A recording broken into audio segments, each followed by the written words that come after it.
Imagine um fio. Um fio comum, de cor amarelo dourado, macio ao toque, que você pode enrolar no dedo. Agora, imagine que este mesmo fio, com o mesmo peso, é 5 vezes mais forte que o aço. Isso não é ficção científica, é Kevlar. O material do qual são feitos coletes à prova de bala, capacetes, cabos ultra-resistentes e até peças para naves espaciais. A história de sua criação é uma verdadeira arquitetura molecular, onde os cientistas aprenderam a alinhar moléculas em fileiras perfeitamente retas, como soldados em uma parada, para criar um material com propriedades quase sobrenaturais. Vamos espiar o lugar mais sagrado, a fábrica química, onde a partir de 2 pós discretos nasce este material de super-herói.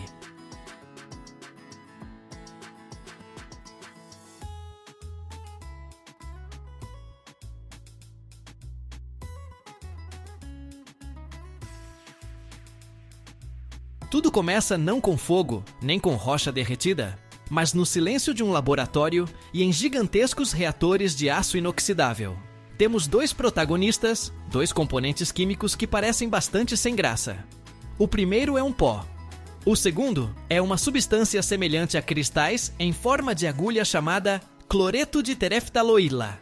Este é o nosso Lego molecular. Imagine que a primeira molécula tem 2 mãos e a segunda 2 ganchos. A tarefa é fazê-los dar as mãos e formar uma corrente incrivelmente longa e forte. Este processo é chamado de polimerização. Em um reator enorme e perfeitamente limpo, esses 2 pós são carregados e um solvente especial é adicionado para que possam se mover e encontrar um ao outro. Em seguida, o reator começa a ser agitado. E aqui ocorre a reação química.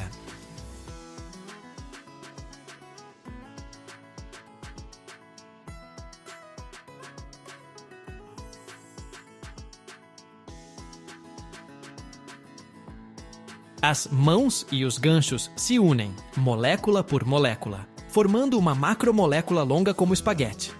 Como resultado da reação, um subproduto é liberado, ácido clorídrico, tornando toda a mistura extremamente agressiva e corrosiva. Depois de um tempo, o líquido no reator se transforma em uma massa espessa, viscosa e cor de mel dourado. Isso já não é apenas uma mistura. É um polímero chamado poliparafenileno, tereftalamida. Mas isso ainda não é Kevlar, é apenas seu embrião. E aqui surge o primeiro grande problema. Este novo polímero é incrivelmente teimoso. Suas moléculas são tão retas, rígidas e se atraem com tanta força que no solvente elas imediatamente se aglutinam, formando cristais sólidos. Nossa massa dourada e espessa não é, na verdade, uma solução, mas uma suspensão parecida com um gel, onde partículas sólidas flutuam em um líquido. Tentar fazer uma fibra a partir disso é como tentar espremer areia molhada através de uma agulha fina. Não vai dar certo.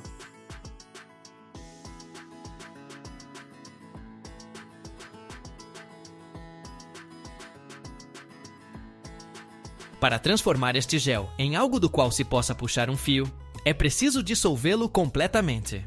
Mas como dissolver algo que é quase insolúvel?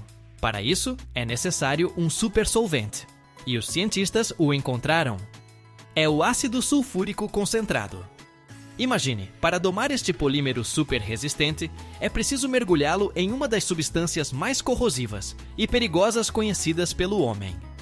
A massa polimérica espessa é cuidadosamente, com todas as precauções de segurança, misturada com ácido sulfúrico concentrado e frio. E um milagre acontece. O ácido rompe as ligações fracas entre as cadeias, forçando-as a se soltarem e se dispersarem na solução. Mas, o mais importante, as moléculas rígidas em forma de bastão do Kevlar, nesta solução, não se comportam de forma caótica, como os polímeros comuns, mas formam o que é chamado de solução de cristal líquido.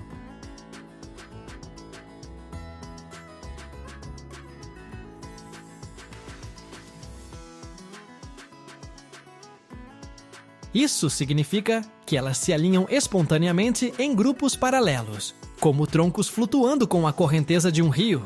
Este é o momento-chave.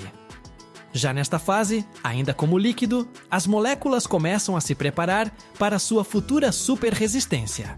Agora, esta solução de cristal líquido, espessa, viscosa e parecida com resina, está pronta para se tornar uma fibra. Começa um processo chamado fiação úmida, a jato seco. A solução é alimentada sob enorme pressão a uma peça especial chamada fiandeira. É uma placa de metal com centenas de furos microscópicos, cada um mais fino que um cabelo humano. A solução é forçada através desses furos com uma força incrível, e do outro lado surgem centenas de jatos finíssimos e brilhantes. Mas eles não saem simplesmente para o ar. Primeiro, passam por um pequeno espaço de ar, literalmente alguns milímetros, onde são ligeiramente esticados, e as moléculas, que já estavam parcialmente ordenadas, se alinham ainda mais paralelas umas às outras.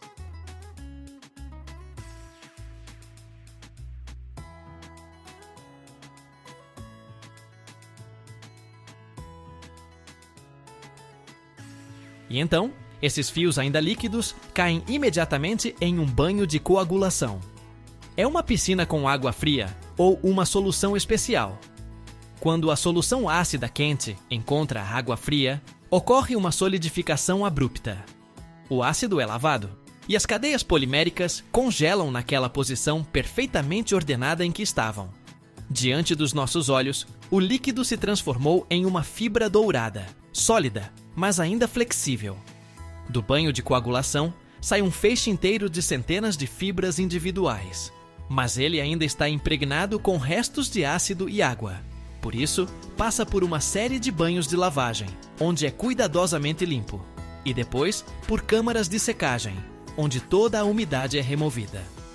Agora, temos uma fibra de Kevlar limpa e seca. Ela já é extremamente forte, mas este ainda não é o limite. Para atingir o desempenho máximo, a fibra é submetida a um teste final, o estiramento térmico.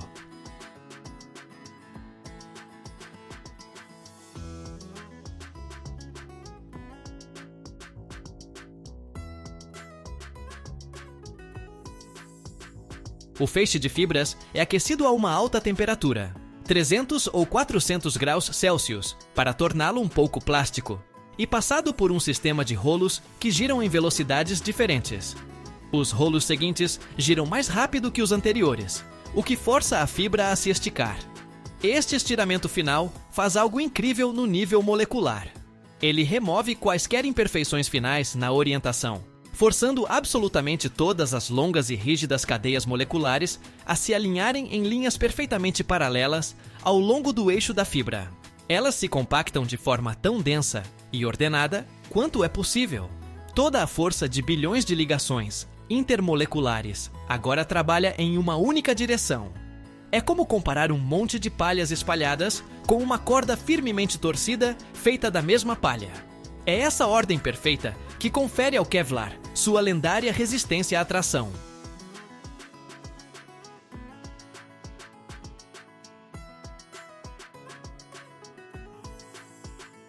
Após este treinamento final, a fibra é resfriada e enrolada em enormes bobinas.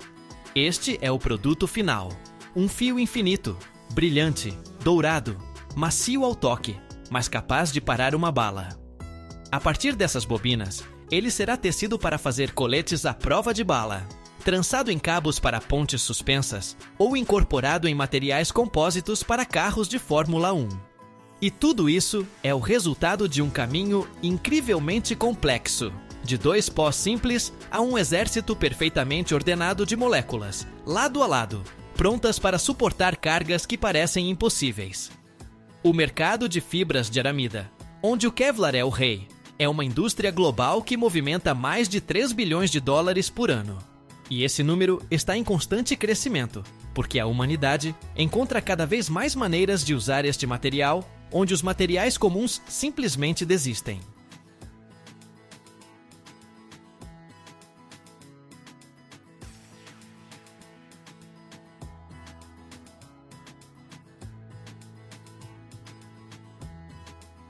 Anualmente, no mundo, são produzidas mais de 4 milhões de toneladas de perfis estruturais ocos. E isso apenas nos Erfico Well. Imagine só, seria o suficiente para construir 400 torres Eiffel todos os anos. Mas, por trás desses números gigantescos, esconde-se o silêncio dos gigantes de aço que não vemos, pois eles se escondem dentro de edifícios, pontes e máquinas. Como do ferro velho enferrujado, nascem tubos capazes de suportar o peso de pontes inteiras e as tempestades do tempo. E qual é o segredo que os torna ao mesmo tempo leves e extraordinariamente fortes? Assista a este vídeo até o final e você descobrirá um segredo que nem imaginava.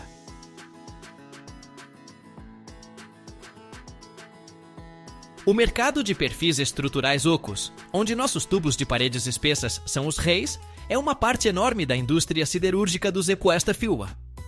Anualmente, o país produz mais de 4 milhões de toneladas desses tubos. Esse número é simplesmente avassalador. Para que você entenda, o peso de todo o aço na Torre Eiffel é de cerca de 10 mil toneladas.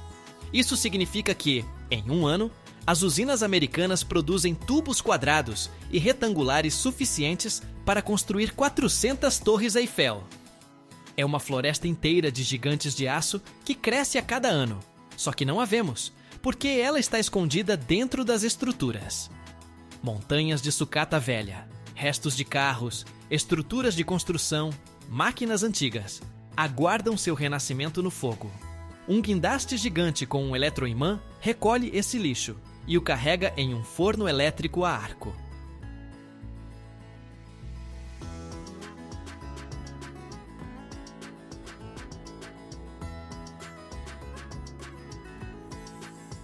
Lá, em um inferno ruidoso, onde a temperatura atinge 1.600 graus Celsius, essa sucata se transforma em um lago fervente e ofuscante de aço líquido. Nessa massa derretida, como um chefe de cozinha, adicionam-se especiarias, elementos de liga, para que o futuro tubo não seja apenas forte, mas também possa suportar cargas extremas e não rachar no frio. Em seguida, este rio de fogo flui para uma máquina de lingotamento contínuo, onde esfria e solidifica, transformando-se em longos e maciços blocos de aço. Para o nosso futuro tubo, geralmente são tarugos redondos e grossos, chamados de blooms. Cortadores automáticos cortam pedaços do comprimento necessário, e esses cilindros quentes, mas já sólidos, estão prontos para a parte mais interessante. Esta é a nossa peça inicial, nosso pedaço sólido de massa. Mas como fazer um furo nele, se é sólido como rocha?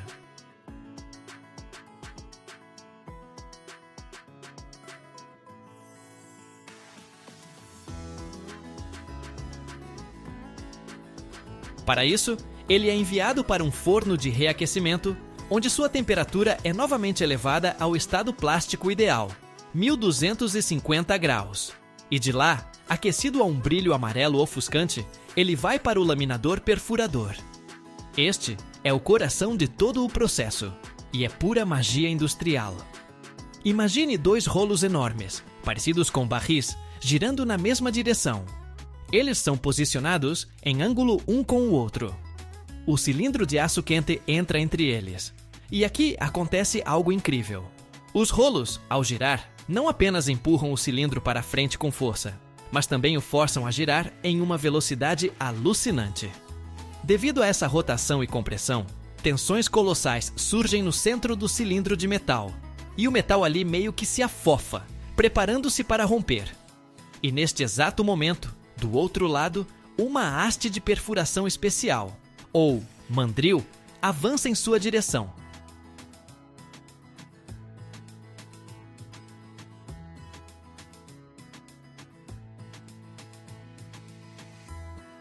Ele entra neste centro afofado, como uma faca na manteiga, e literalmente perfura a peça sólida de ponta a ponta, transformando-a em um tubo de parede grossa, uma luva. É um espetáculo incrível. Um pedaço sólido de metal se torna oco em questão de segundos, e tudo isso acontece com um barulho e um ranger que fazem o chão tremer. Mas agora temos um tubo redondo, e precisamos de um quadrado. Nosso tubo luva quente, recém-perfurado, vai imediatamente para a próxima etapa, a bancada de conformação. É uma série de pares de rolos, mas eles não são mais redondos. Eles têm calibres especiais, cuja forma passa gradualmente de redonda para quadrada. O tubo entra no primeiro par de rolos, que o comprimem um pouco dos lados. Em seguida, ele gira 90 graus e entra no próximo par, que o comprime dos outros lados.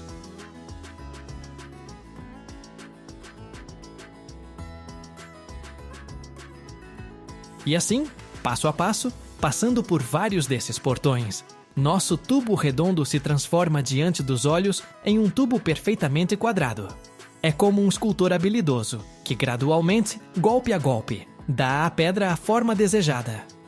Os últimos rolos, os de acabamento, calibram o tubo com uma precisão incrível, garantindo que todas as suas paredes tenham a mesma espessura e todos os cantos sejam perfeitamente retos. Os tamanhos padrão são impressionantes. Existem tubos com seção de 500 por 500 milímetros. Isso é meio metro de largura. E a espessura da parede desses monstros pode facilmente exceder 25 milímetros.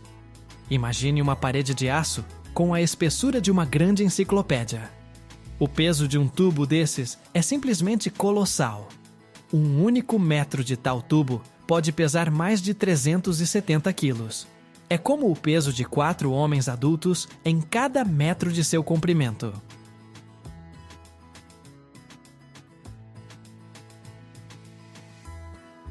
E um segmento padrão de 12 metros pesará mais de 4,5 toneladas. O peso de 2 SUVs grandes, como um Range Rover. E isso é apenas uma peça. Mas o grande truque deles não é o peso, mas como ele é distribuído de forma inteligente. Essa é a sua superpotência. Imagine uma barra de aço maciça e um tubo oco do mesmo peso. O tubo será muito mais resistente à flexão e à torção. Por quê? Porque todo o material está na periferia, o mais longe possível do centro. E é exatamente lá que surgem as maiores tensões sob carga. O núcleo oco simplesmente economiza peso. É o mesmo princípio dos ossos dos pássaros. Eles são ocos, mas incrivelmente fortes. Graças a isso, os perfis ocos têm a maior relação resistência-peso entre todas as formas de aço estrutural. Isso os torna a escolha ideal, onde a máxima rigidez é necessária 100 toneladas extras. Em lanças de guindastes, chassis de equipamentos pesados, treliças de pontes e até nas estruturas de montanhas russas.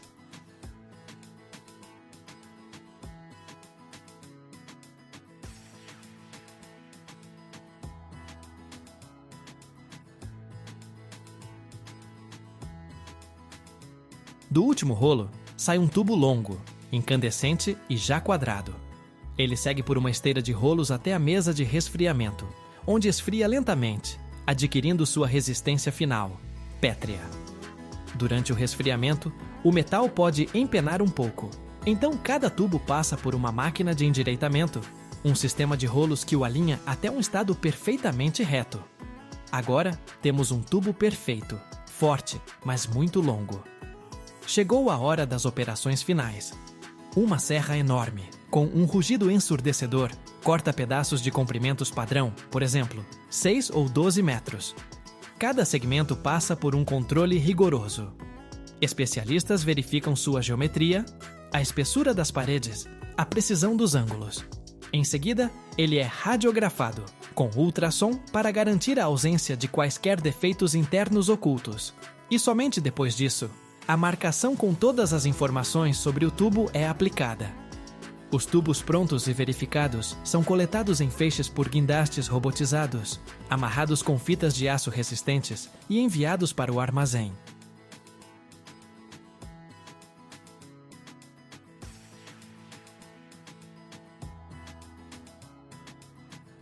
E assim, depois de percorrer o caminho desde o ferro velho enferrujado, através do coração de fogo do forno, sobrevivendo a uma perfuração brutal e a uma conformação precisa, nasce este modesto, mas incrivelmente forte retângulo de aço, pronto para se tornar o suporte silencioso, mas confiável, para as criações mais ambiciosas da humanidade.